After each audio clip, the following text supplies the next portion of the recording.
Hello everyone, welcome back to my YouTube channel BioBliss. So in this video we are going to discuss about the prokaryotic cell. तो आइए मेरे साथ आप diagram draw करिए, हम cell को अच्छे से डिफाइन करेंगे और इसके एक एक पार्ट के फंक्शंस को भी एक्सप्लेन करेंगे।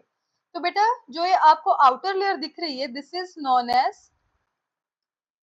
Cell wall. तो मेरे साथ सेल वॉल के फंक्शंस लिखिए। तो ये एक आउटर लेयर है, तो बायोलॉजी में जितनी भी आउटर लेयर्स होती हैं सभी का फंक्शन क्या होता है कि ये शेप प्रोवाइड करती है। It provides shape and support. तो बेटा जो सेल वॉल होती है वो रिजिड मटेरियल की बनी होती है, तो हम ये कह सकते हैं कि जो सेल वॉल है वो सेल बर्स्टिंग को भी प्रिवेंट करती है एंड कोलैप्सिंग को भी। सेल कोलैप्स भी नहीं होता सेल वॉल की वजह से। नेक्स्ट, जो बेटा बैक्टीरियल सेल वॉल है that is made up of peptidoglycan. तो ये एक पेप्टिडोग्लाइकन की लेयर होती है, राइट? इतनी बात सभी को क्लियर हुई। जो ये आपको सेकंड लेयर दिख रही है डायग्राम में, जो ये सेकंड लेयर है, this is the plasma membrane. तो क्या है बेटा ये प्लाज्मा मेम्ब्रेन?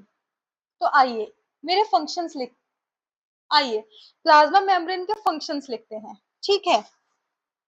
तो जो प्लाज्मा मेम्ब्रेन होती है बेटा, सबसे पहली बात तो ये this is the only organelle which is same in prokaryotes as well as eukaryotes. Only organelle which is same in prokaryotes and eukaryotes. इतनी बात सभी को क्लियर हुई। और जो प्लाज्मा मेम्ब्रेन होती है this is semi permeable membrane. कुछ चीजों की ये परमेबिलिटी अलाउ करती है और कुछ चीजों की नहीं करती। मतलब कि बाहर से अगर कोई मटेरियल है तो उसमें से सिलेक्टेड मटेरियल होगा जो सेल के अंदर बेटा एंटर कर पाएगा। और जो प्लाज्मा मेम्ब्रेन होती है वो लिपोप्रोटीन की बनी होती है, ठीक है? मतलब कि इसमें लिपिड्स और प्रोटीन्स होते हैं। लिपोप्रोटीन की जो होती है हमारी प्लाज्मा मेम्ब्रेन बनी होती है। और जो बैक्टीरियल सेल होता है उसमें एक न्यूक्लियोइड होता है, मतलब कि जो जेनेटिक मटेरियल है किसी भी प्रोकैरियोटिक ऑर्गेनिज्म का उसको हम न्यूक्लियोइड कहते हैं, ठीक है बेटा? और जो न्यूक्लियोइड होता है वो नेकेड होता है, ठीक है? सिंगुलर होता है एंड डबल स्ट्रैंडेड डीएनए होगा। मतलब कि single circular double stranded DNA होगा। दूसरी बात, हमें ये नेक्ड मिलता है साइटोप्लाज्म में, क्योंकि प्रोकैरियोटिक सेल की कोई भी ऑर्गेनेली मेम्ब्रेन बाउंड नहीं होती। They lack membrane bound organelles. इतनी बात सभी को क्लियर है क्या? आप मेरे साथ साथ लिख लो, the nucleoid is naked in cytoplasm. तो नेक्स्ट हम मूव करते हैं कि जो बैक्टीरियल सेल की प्लाज्मा मेम्ब्रेन होती है बेटा, तो उसके अंदर की तरफ ना कुछ इनफोल्डिंग्स होती हैं, ऐसी सी इनफोल्डिंग्स, राइट? इन इनफोल्डिंग्स को हम मीजोजोम्स कहते हैं बेटा, ठीक है? तो मीजोजोम्स जो होते हैं वो एरोबिक रेस्पिरेशन में हेल्प करते हैं, ठीक है? प्लाज्मा मेम्ब्रेन की इनफोल्डिंग्स होती हैं। अब एरोबिक रेस्पिरेशन के लिए तो यूकेरियोटिक सेल में माइटोकॉन्ड्रिया चाहिए, लेकिन प्लांट सेल में तो ऐसा कुछ है ही नहीं, ठीक है? तो हम इसको बोल सकते हैं कि ये जो मीजोजोम्स है they are equivalent to mitochondria. इसके फंक्शंस हम थोड़ा क्लियरली लिख लेते हैं बेटा, ठीक है? एक ब्लैंक पेज पे, एक सेकंड आप वेट करिए। तो मेरे साथ आप लिखिए मीजोजोम्स के फंक्शंस क्या क्या है, ठीक है? सबसे पहली बात तो ये सिर्फ और सिर्फ प्रोकैरियोट्स में हमें मिलती हैं, ओनली इन प्रोकैरियोट्स। दूसरी चीज जो ये करती हैं that is the aerobic respiration में हेल्प करती है बैक्टीरिया की। अब ये एरोबिक रेस्पिरेशन में हेल्प करती है तो वी कैन से कि these are equivalent to mitochondria और एनालॉगस टू माइटोकॉन्ड्रिया। इतनी चीज क्लियर हुई, ठीक है? नेक्स्ट हम कह सकते हैं कि जो सेल वॉल की सिक्रीशन है ना, तो मीजोजोम्स उसमें भी हेल्प करते हैं। यूकेरियोटिक सेल में ये काम गोल्जी बॉडी करती है, ठीक है बेटा?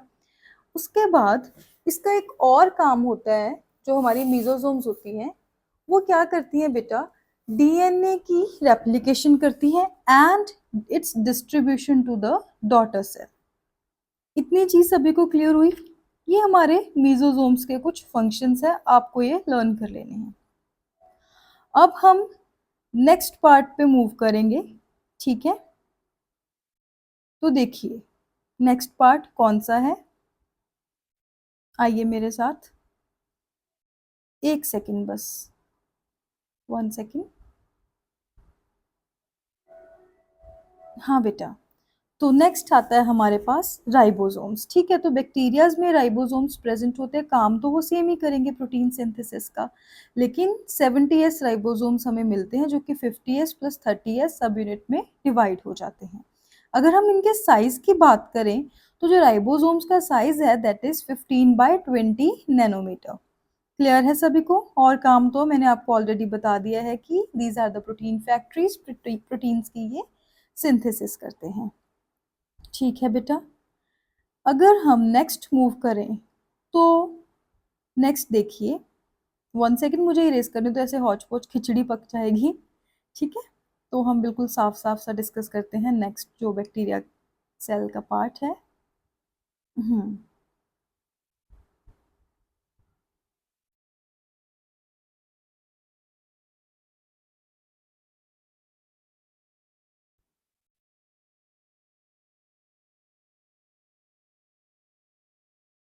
देखिए जरा बेटा, ये जो मैं ड्रॉ कर रही हूँ ना डॉट डॉट सा सेल वॉल के आउटर साइड पे, तो दैट इज द ग्लाइकोकैलिक्स, ठीक है? जो ग्लाइकोकैलिक्स होता है ना, वो उसका क्या काम है, ये प्रोटेक्शन, काइंड ऑफ प्रोटेक्शन भी प्रोवाइड करता है बैक्टीरिया को, ठीक है? ये स्लाइम लेयर हो सकता है if it is loose and sticky in nature. दूसरा क्या हो सकता है, ये थिक एंड टफ हो सकता है जिसको हम कैप्सूल कहते हैं, ठीक है? ये वेरी करता है बैक्टीरिया टू बैक्टीरिया की ग्लाइकोकैलिक्स कैसा होगा। इतनी चीज सभी को क्लियर हुई, ठीक है? नेक्स्ट अगर हम बात करें कि जो प्लाज्मा मेम्ब्रेन थी बैक्टीरिया की, वो अंदर की तरफ जो इनकी इनफोल्डिंग्स थी वो तो मीजोसोम्स थी, अगर हम बाहर की तरफ देखें तो बाहर की तरफ भी जो प्लाज्मा मेम्ब्रेन प्रोट्रूड करी हुई है फिम्ब्रे एंड पिलाई में। एक चीज मैं आपको बता दूं कि जो ये फिम्ब्रे एंड पिलाई होती है बेटा, इनका मोटिलिटी में कोई भी रोल नहीं होता, ध्यान से सुनिए। Pili and fimbriae plays no role in motility, क्योंकि जो फिम्ब्रे एंड पिलाई है ना बेटा, वो पाइलिन प्रोटीन से बना होता है, और जो पाइलिन प्रोटीन है that is non contractile protein, जिसकी वजह से क्या होता है कि वो मूवमेंट नहीं कराता। नेक्स्ट आता है हमारे पास फ्लैजेला, ठीक है? फ्लैजेला होता है जो वो मोटिलिटी प्रोवाइड कराता है बैक्टीरिया को, ठीक है बेटा? इतनी चीज क्लियर है सभी को? पिलाई एंड फिम्ब्रे का कोई रोल नहीं होता मोटिलिटी में, लेकिन जो फ्लैजेला होता है वो प्रॉपर अपना रोल है जो मोटिलिटी का निभा रहा है बैक्टीरियल सेल में। इतनी चीज क्लियर है? आगे मूव करते हैं हम। अब आप देख रहे होगे कि ये जो राउंड राउंड सा है, ये है क्या, आखिर बॉल बनाई है? नहीं। तो बेटा ये प्लाज्मिड है। जो प्लाज्मिड होता है वो एक्स्ट्रा क्रोमोसोमल डीएनए होता है। साफ पेज पे लिखते हैं, वैसे हम इसके बारे में डिटेल में पढ़ेंगे जब हम बायोटेक्नोलॉजी चैप्टर करेंगे, ठीक है? बट स्टिल अभी के लिए प्रोकैरियोटिक सेल की नॉलेज के लिए मैं आपको बता दूं कि जो प्लाज्मिड है, प्लाज्मिड पहली बात तो एक्स्ट्रा क्रोमोसोमल डीएनए होता है, ठीक है बेटा? ये स्मॉल होता है, सर्कुलर होता है एंड डबल स्ट्रैंडर्ड डीएनए होता है, ठीक है? इसको हम एज अ वेक्टर यूज करते हैं बेटा, ठीक है? We use plasmid as a vector. Next चीज क्या है कि ये बैक्टीरियल सेल को एक यूनिक फिनोटिपिक करेक्टर देता है, ठीक है? It gives unique phenotypic character. अब आप सोच रहे होंगे कि अगर ये ना हो तो काम नहीं चलेगा क्या? ऐसा हो सकता है? तो डेफिनेटली हो सकता है बेटा, ये एसेंशियल नहीं है, ठीक है? प्लाज्मिड इसकी presence not essential to the bacterial cell. Clear हुई क्या इतनी चीज सभी को? समझ में आया प्लाज्मिड का रोल? किसी को कोई भी डाउट हो तो आप कमेंट सेक्शन में लिख सकते हो बेटा, आपका डाउट सॉल्व किया जाएगा as soon as possible, I will reply, ठीक है? प्लाज्मिड तक हमने कर लिया। अब नेक्स्ट देखो बेटा, राइबोसोम्स हमने पढ़े, प्रोटीन सिंथेसिस में ये हेल्प करते हैं, राइट। लेकिन जो बैक्टीरियल सेल है इसमें ना एमआरएनए के ऊपर कुछ राइबोसोम्स लगे होते हैं, ठीक है। इस स्ट्रक्चर को हम कहते हैं पॉलीराइबोसोम, ठीक है। पॉलीराइबोसोम मतलब क्या होगा, many ribosomes on single mRNA, एक ही एमआरएनए पे बहुत सारे राइबोसोम्स लगे हुए हैं बेटा। एक चीज मैं आपको बता दूं कि जो ये पॉलीराइबोसोम है ना, ये यूनिक फीचर है प्रोकैरियोट्स का, ठीक है। ये सिर्फ और सिर्फ हमें प्रोकैरियोट्स में ही मिलता है। इतनी चीज सभी को क्लियर हुई पॉलीराइबोसोम के बारे में, ठीक है। अब हम अगर नेक्स्ट देखें बैक्टीरियल सेल में, तो देखिए बेटा, एक मिनट इसको इरेज करें तो थोड़ा साफ साफ करके बताएंगे कि जो हमारे बैक्टीरिया की सेल वॉल होती है, प्लाज्मा मेम्ब्रेन होती है, प्लस ग्लाइकोकैलिक्स, ठीक है। आई वुड से फर्स्ट पे क्या आएगा, ग्लाइकोकैलिक्स, सेकंड पे क्या आएगा, सेल वॉल, थर्ड पे हमारे पास क्या आता है, प्लाज्मा मेम्ब्रेन। जो ये तीनों पार्ट्स हैं बैक्टीरियल सेल के, इन तीनों का फंक्शन अलग अलग है, we know. Cell wall rigidity provide करवा रही है, प्लाज्मा मेम्ब्रेन सिलेक्टिवली परमेएबल है, ठीक है, कि सब्सटेंसेस का जो एंट्रेंस है उसको अलाउ करना है नहीं करना है, ये फंक्शन कर रही है। ग्लाइकोकैलिक्स के अपने फंक्शंस हैं, ठीक है, जैकेट टाइप है ये, ठीक है, बैक्टीरिया के लिए। लेकिन बेटा जो ये तीनों है ना, ये तीनों मिलके एक्ट करते हैं as a single protective layer, ठीक है। और इन तीनों को इकट्ठा हम क्या कहते हैं बेटा, सेल एनवेलप। क्लियर है सभी को, किसी को कोई डाउट, ठीक है बेटा। तो अब most of the bacterial cell हमने डिस्कस कर लिया है, आई होप सभी को ये चीज़ क्लियर हो गई होगी, ठीक है। अब जो पिलाई और फिम्ब्रे है इसके बारे में थोड़ा सा डिटेल में डिस्कस करेंगे, ठीक है बेटा। उससे पहले मैं आपको बता देती हूँ कि जो हमारा फ्लैजेला है वो फ्लैजेलिन प्रोटीन का बना होता है, ठीक है। बैक्टीरियल फ्लैजेला के 3 पार्ट्स होते हैं बेटा, बेसल बॉडी, हुक होता है, ठीक है, एंड हमारे पास फिलामेंट होता है। जो फिलामेंट है आप देख पा रहे हो सबसे लंबा तो यही है, longest part of the flagella, और यही हमारा नीट का पीवाईक्यू भी है, ठीक है, आपको याद रखना है। दूसरी चीज, it extends from the surface, ये सरफेस से एक्सटेंड हुआ है। क्लियर है सभी को इतनी चीज, किसी को कोई भी डाउट हो तो पूछ सकते हो, ठीक है बेटा।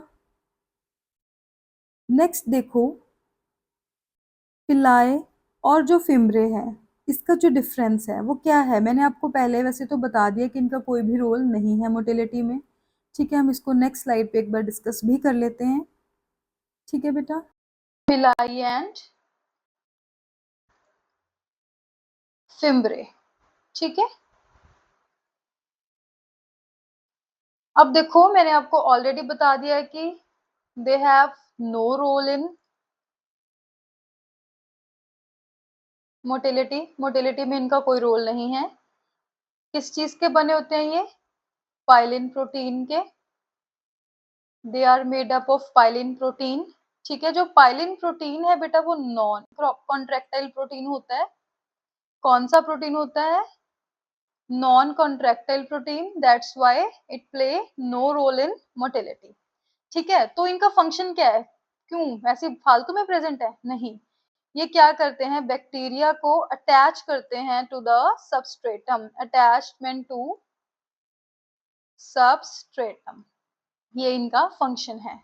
अब देखिए जो पिलाई होती है बेटा, पिलाई लंबी वाली जो हमने बनाई थी ना वो है, इलोंगेटेड होती है जो पिलाई होती है हमारे पास, और दूसरी चीज ट्यूबुलर होती है, ठीक है। वेयर एज जो हमारे पास फिम्ब्रे होता है, जो हमारे पास फिम्ब्रे होता है वो स्मॉलर होता है पिलाई से, एंड ब्रिसल लाइक होता है बेटा, वो कैसा होता है, ब्रिसल लाइक ऐसा होता है, ठीक है। और जो पिलाई होती है वो ऐसी होती है, लंबी लंबी ट्यूब्स होती है, क्लियर है। नेक्स्ट अगर हम बात करें प्रोकैरियोटिक सेल में और क्या होता है, इंक्लूजन बॉडीज होती हैं, ठीक है। तो इंक्लूजन बॉडीज में क्या आता है हमारे पास, देखिए पहली बात तो जो इंक्लूजन बॉडीज होती हैं वो स्टोरेज बॉडीज होती हैं, ठीक है। इंक्लूजन बॉडीज को हम साथ साथ लिखते रहना, बायो लिखने से याद होती है, ठीक है। इंक्लूजन बॉडीज जो होती है हमारे पास, दे आर स्टोरेज ग्रेनुअल्स, ठीक है। दूसरी चीज, मेम्ब्रेन बाउंड नहीं होते, ये तो हमें पता है, प्रोकैरियोटिक सेल में तो मेम्ब्रेन बाउंड ऑर्गेनेल्स होती ही नहीं।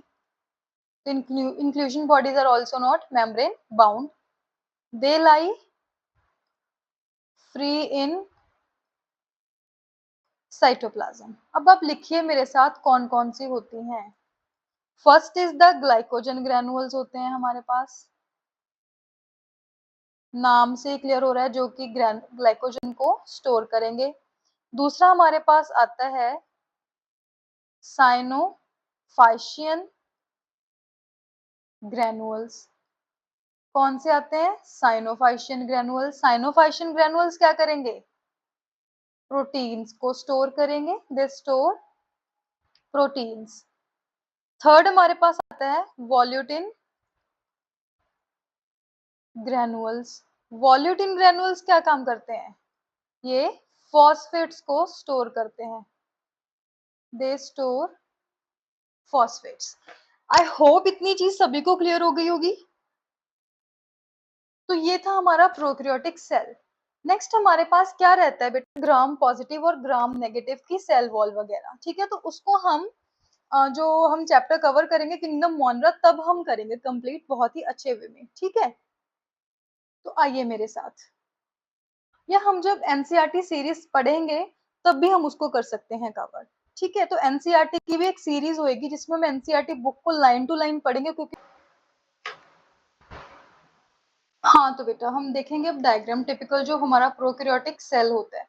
अब देखिए, this is the cell wall, ठीक है। जो ये वाली लेयर है ये सेल वॉल है, क्लियर है सभी को? ये उसके ऊपर क्या प्रेजेंट है? कैप्सूल। सेल वॉल के ऊपर देखो कैप्सूल प्रेजेंट है। सेल वॉल के नीचे this is the plasma membrane, ये हमारा एक्स्ट्रा क्रोमोसोमल डीएनए जिसको हम प्लाज्मिड बोल रहे हैं। दिस इज द न्यूक्लियोइड, ठीक है, बैक्टीरियल डीएनए जो कि नेक्ड ही पड़ा है साइटोप्लाज्म में। दिस इज साइटोप्लाज्म सारा जो आपको दिख रहा है। तो ये हमारा आता है बेटा फ्लैजेला, ठीक है, पिलाई बाहर अटैचमेंट के लिए, ठीक है। राइबोसोम्स भी प्रेजेंट हैं। क्लियर है सभी को इतनी चीज? आई होप सभी को क्लियर हो गया होगा बेटा।